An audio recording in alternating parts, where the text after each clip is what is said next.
फखर news के bureau chief Ejaz Ahmad Tahir Awan का मुल्की और बैनुल अक़वामी अहम तरीन खबरों पर मुश्तमिल खुसूसी न्यूज़ बुलेटिन अपने मोअज़्ज़िज़ नाज़रीन क़ारीन की दिलचस्पी और मालूमात की आगाही के लिए पेश खिदमत है। अल्हम्दुलिल्लाह सुम्मा अल्हम्दुलिल्लाह। एक और फर्जंद औरंगी हाफिज नोमान सरवर ने मैकेनिकल इंजीनियरिंग में हमदर्द यूनिवर्सिटी से गोल्ड मेडल हासिल करके अहलियान औरंगी और बिहारी बरादरी का सर फ़ख्र से बुलंद कर दिया है।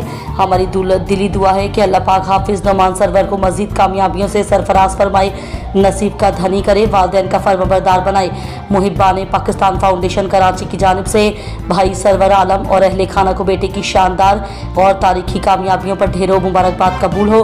हमदर्द यूनिवर्सिटी कराची से केमिकल इंजीनियरिंग में गोल्ड मेडल का एजाज़ हासिल करके औरंगी को सरखुरू करने वाले हाफिज नोमान सरवर वाकई काबिल मुबारकबाद के मुस्तहिक हैं। मुहिब्बान पाकिस्तान फाउंडेशन के एक वफद ने जनरल सेक्रेटरी मोहम्मद नईम इकबाल की क़यादत में उनके रिहाइशगाह पर नोमान सरवर और उनके वालिद सरवर आलम को इस शानदार कामयाबी पर मुबारकबाद दी। वफद में शाह वलीउल्लाह नगर और मंसूर नगर सर्कल के निगरानों अनवार अली और डॉक्टर अरमान सिद्दीक और मरकज़ी रुकन गयाजुद्दीन शामिल थे। इस मौके पर सदर मुस्लिम लीग नून इम्तियाज़ अहमद खान भी मौजूद थे।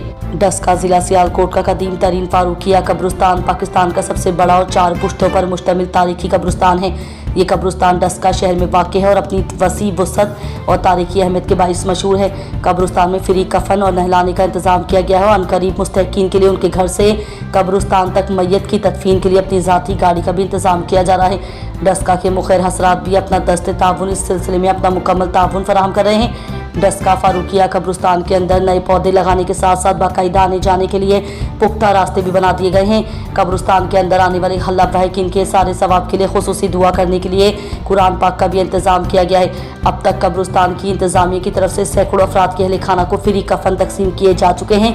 फारूकिया कब्रिस्तान की इंतज़ामिया के फैसल खन्ना अपनी जज्बा इंसानियत से सरशार शब बरोज़ खिदमात के लिए सरगर्म अमल हैं। दुआ है कि अल्लाह पाक उन्हें इस जज्बा ईमानी और खुदमत इंसानियत के अजीम फरीज़ा पर जज़ाए खैर दे, आमीन सुम्मा आमीन। गवर्नर सिंध कामरान खान टिसूरी के ओहदे को लसानियत को फ़रोग़ देने और सियासी मकासद के लिए अपने ओहदे का इस्तेमाल करने के इल्ज़ामात पर ख़तरा लग गया है। साबिक जज अहमद अली गबूल की जानिब से सिंध हाई कोर्ट में दायर की गई दरख्वास्त में टिसूरी को ओहदे से हटाने का मुतालबा किया गया है। दरख्वास्त में कहा गया है कि टिसूरी ने आइन के आर्टिकल 4, 2, 25, 32 की खिलाफ वर्जी की है और सूबाई हम आहंगी को नुकसान पहुँचाया है। पीपल्स पार्टी ने भी टिसूरी की बरतरफी का मुतालबा किया है।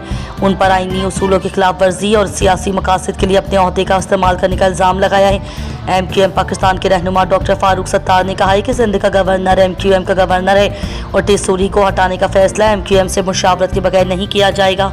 ईरान का खित्ते में सिर्फ अमरीकी फौजी अहदाफ को निशाना बनाने का ऐलान। ईरानी वज़ारत ख़ारजा के तर्जुमान इस्माइल बिकाई ने कहा है कि ईरान खित्ते में सिर्फ अमरीकी फौजी अहदाफ को मुकम्मल दुरुस्तगी के साथ निशाना बना रहा है। अल अरबिया और अल हदस को दिए गए एक इंटरव्यू में उन्होंने कहा कि हम सिर्फ अपना दिफा कर रहे हैं और किसी पड़ोसी मुल्क पर जारियत नहीं कर रहे। उन्होंने इशारा किया कि तेहरान इन मुकामात को निशाना बनाता है जहाँ से ईरान पर हमले किए जाते हैं। उन्होंने मज़ीद कहा कि हम खित्ते के तमाम ममालिक की तरफ दोस्ती का हाथ बढ़ाते हैं। उनका कहना था कि सऊदी अरब पर हमले की बातें महज इल्ज़ामात हैं।